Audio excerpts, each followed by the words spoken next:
Well, good Sunday morning. I'm Jaden Jefferson, and thanks for joining me this morning on Community Focus. This morning, I am joined by Elgin Rogers, a candidate running as a Democrat in Ohio's 44th House District. Good morning. Good morning. Would you be able to give people an idea of what district you're running in and what that district includes? So the district that I'm running is the House District 44.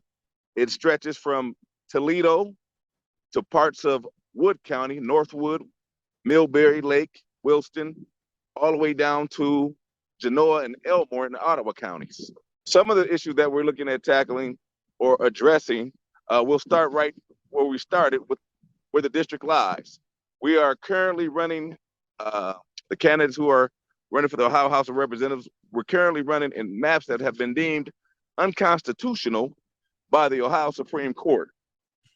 And in 2015, the voters of Ohio made a decision. They went to the ballot box and said that they wanted to have fair maps. And in those maps and fair maps, what they were asked to do was for the state legislators to create fair maps by creating a redistricting committee to make those maps. And to this point, so far, that hasn't happened. And what are some of the things that you're hoping to accomplish if elected to this position? One of the things, Jade, I'm looking to accomplish is to be responsive. And by being responsive, I mean being a good listener, making sure that I am responding back and being accessible to those voters who have those voters who I'm asking to elect me to office to work for them on their behalf. That's the first thing. Now, some of the issues that I would like to focus in on are issues dealing with quality of life regarding our seniors, looking at how senior centers are under-resourced, making sure that our local government dollars or local government funding is restored.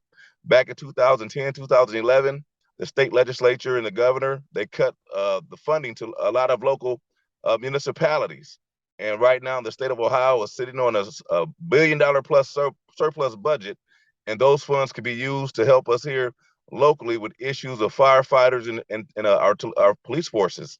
So we want to make sure that the state is helping every local government here in Northwest Ohio to deliver the services that taxpayers pay their taxes to pay. We want to make sure that we're good public stewards of public funds. And one of the issues that we're dealing with in this community continues to be water quality. It's something that we've tried to address over the years and we've had negative experiences with in the past. So when it comes to improving water quality, what will you attempt to do on the state level, if elected, to improve that and make sure that this isn't continuing to be an issue for generations of Toledoans, Northwest Ohioans to come? Thank you for that question. One of the things I want to make sure that we're doing that we know what we have an idea and we know what the point sources of some of the pollutions that contaminate our water sources.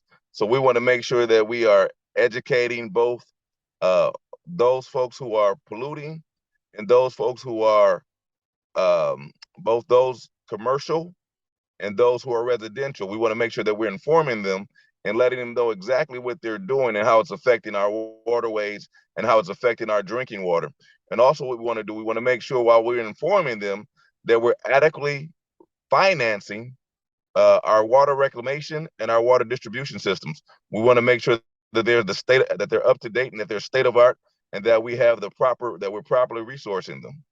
And what is it going to take to accomplish those things? Because it sounds easy on paper, but when it comes to the state level, things oftentimes get lost in translation. There are disagreements. So what is it going to take to make sure that those things happen? Wow, you hit it on the head. That's an excellent point that you make. And what it takes again information and knowledge, but it also takes relationships. It takes relationships, and it also takes building public and private partnerships. And I think we all understand that our water is our most valuable resource, and without it, we can't survive. So instead of pointing the fingers at particular groups or individuals, it's important that we come together and we have a family discussion on how we need to move forward. So it's about relationships, it's about building partnerships, and it's also about making sure that we are being honest with each other about what's taking shape, who's doing what, and how do we fix the problem. Again, it's about relationships and quality information. No more finger pointing. And one other issue that we've been dealing with in Northwest Ohio has been crime. In the city of Toledo in particular, gun violence is down. but it's still going to be something that we're going to have to continue to deal with, as are many other cities across the country. So what can you do to ensure that gun violence continues to decline and not have an uptick again like we saw back in 2020 during the pandemic? So Jordan, I'm not the traditional politician. I can't tell you what I'm going to do about gun violence in terms of having more community meetings. I don't think that's the solution. We have community meetings, we have marches, we have visuals, we have a lot of community conversation, but we have to really get down again and have a family conversation in our community, that we're not going to put our heads in the sand like an ostrich would, and we got to deal with the real issue. Gun violence is terrible, but we have to get to the heart of it. It's about respect or the lack thereof, right? We in our community need to begin to say, not in my neighborhood, right? So if you know something, right, you see something, you need to make sure you're not turning a blind eye, because someone could be knocking at your door at 4 a.m. with some bad news. So as a community, we have to be honest, and we have to take a stand and say, not in my backyard. Not just not in my backyard, excuse me, but not in my neighborhood. And we also have to get back to just being neighborly. And part of that is dealing with respect and upholding the values that we were taught. If it's not true, don't say it. If it's not yours, don't take it. But having a respect for human life is very important. Having respect for other people's property and their person is very important. So that's what we need to begin to do as a community if we want to see things like gun violence or gang violence go on a decline. Again, we have to be honest as a group, and the time for having ample conversation about things that we already know, Jaden, I think the time is over, and we really just have to be honest and real with ourselves.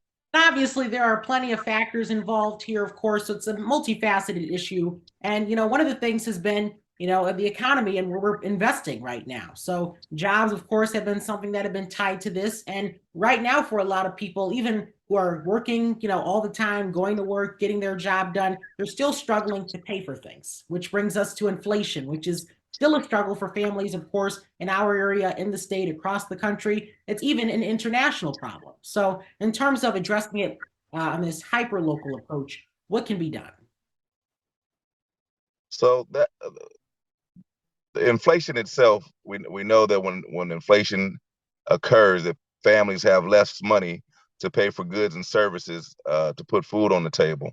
Here in Lucas County, we know that we have we have a high poverty rate. And we know that the state legislature provides funding for things to help families offset some of those challenges. So we want to make sure that people have good paying jobs, right? We want to make sure that our population and that our citizens and neighbors are educated, and that they have good paying jobs, and that they're highly skilled workers, that they're getting the skills and the education to help improve their lot in life, as they say. So when you talk about inflation, we have to make sure that people are matched with the right jobs and the right positions. And we also want to make sure that people are provided with opportunities to grow, not just their wages, but their skill sets and their education. Definitely important things. And I think that Northwest Ohio, if we really put our mind to it, I think is capable of doing that. And we've been able to do incredible things here in Northwest Ohio. So hopefully that's something that we can see brought to fruition. And Elgin Rogers, again, the candidate, 44th House District, thank you so much for your time. Jaden, thank you so much. I'm Toledo proud.